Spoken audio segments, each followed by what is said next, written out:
পাকিস্তানের এটা ছিল অ্যাবসলিউটলি কার্সি করানো আমার সাথে, কারণ তার মিটিং ছিল ফরেন সেক্রেটারির সাথে। কাজে ফরেন সেক্রেটারি কি আলাপ সালাপ হয়েছে সেটা তো বলেছে, এ নিয়ে আমি আর কোনো কথা বলতে চাই না। যুক্তরাষ্ট্রে যারা এসেছেন তারা দুটো বিষয়, এক হলো যে আপনারা জানেন যে দুজন এসেছিলেন, একজন আমাদের অঞ্চলে আর একটা হলো পাশের অঞ্চলে ডেপুটি অ্যাসিস্ট্যান্ট সেক্রেটারি। তো আমাদের অঞ্চলে যিনি, তার সাথে আমাদের দ্বিপাক্ষিক বিষয়াদি নিয়ে তো কথাবার্তা হয়েছে। আমরা জানেন যে ইস্যুস কী কী আছে, এগুলি নিয়ে কথাবার্তা হয়েছে। স্বাভাবিক কোনো মানে এটার মধ্যে বিশেষ তেমন কিছু ছিল না। যেমন আপনার ইয়ার প্রসঙ্গটা উঠেছে, ওই ট্যাক্স যেটা ট্যারিফের প্রসঙ্গ উঠেছে, এবং আমরা বলেছি যে আমরা তো চেষ্টা করছি তোমাদের বাণিজ্য বাধা কমিয়ে আনতে। এবং আমি আরেকটা পয়েন্ট উল্লেখ করেছি যে আসলে তো যেই যেই দুই পক্ষের মধ্যে তফাৎটা যতটা বলা হয় অতটা তো আসলে না, কারণ সার্ভিসেস সেক্টরে তো আমরা প্রচুর আমদানি করি তোমাদের এখান থেকে, এইটুকু বলেছি। আর যিনি আমাদের পাশের অঞ্চল থেকে ছিলেন, তাদের মূল ফোকাসটা ছিল আসলে বার্মা। তো এ ব্যাপারে আমার অবস্থান আপনাদেরকে আমি বহুবার বলেছি।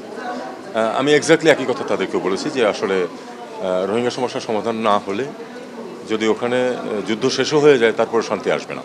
এটা আমি খুব শক্তভাবে বলেছি। এবং বলেছি যে এখন আমরা একটা নতুন বাস্তবতায় আছি। সত্যিকার অর্থে আমরা একজন নতুন প্রতিবেশী মুখোমুখি, যারা আবার নন স্টেট অ্যাক্টর। কাজে তাদের সাথে আমরা না পারছি ওপেনলি স্বাভাবিকভাবে আলোচনা করতে, না পারছি তাদেরকে ইগনোর করতে। কাজে এই ডিফিকাল্ট সিচুয়েশন। আর তাদেরকে আরেকটা কথা আমি বলেছি যে there will be a time যখন হয়তো এই সমস্যাটা স্থিতি আসবে এবং একটা সমাধানের দিকে যাবে। তখন আমাদের যে বন্ধুরাষ্ট্র আছে এবং শক্তিশালী রাষ্ট্র যারা আছে, তারা চাপ সৃষ্টি করতে হবে ওখানে যে নতুন ডিসপেন্সেশন আসবে তাদের উপরে, যে রোহিঙ্গাদের মানবিকভাবে বিবেচনা করতে হবে এবং তাদেরকে তাদের অধিকার ফিরিয়ে দিতে হবে। এইটুকু কথা। এ ব্যাপারে ইতিমধ্যেই গতকালই একটা স্টেটমেন্ট দেওয়া হয়েছে প্রধানমন্ত্রীর কার্যালয় থেকে। এর সাথে অ্যাড করার কিছু নেই। ধন্যবাদ। স্যার একটা জিনিস, স্যার আরাকান আর্মিদের সাথে যোগাযোগের জন্য আমেরিকার পক্ষ থেকে কোনো পরামর্শ দেওয়া হচ্ছে কিনা? আরাকান আর্মিদের সাথে যোগাযোগ না, এটা আমার কাছে অন্তত কোনো পরামর্শ আছে। বাংলাদেশ নির্বাচনের নিয়ে কোনো কথা হয়েছে কি? এই অঞ্চলে যে পররাষ্ট্র সেক্রেটারি গতকালকে আসেন, উনি কি বাংলাদেশের সংস্কার বা নির্বাচন বা এই ক্ষেত্রে কোনো ইন্ডিয়াস কিছু জানতে চেয়েছেন কিনা, বা আপনারা কার কথা বলছেন আপনি?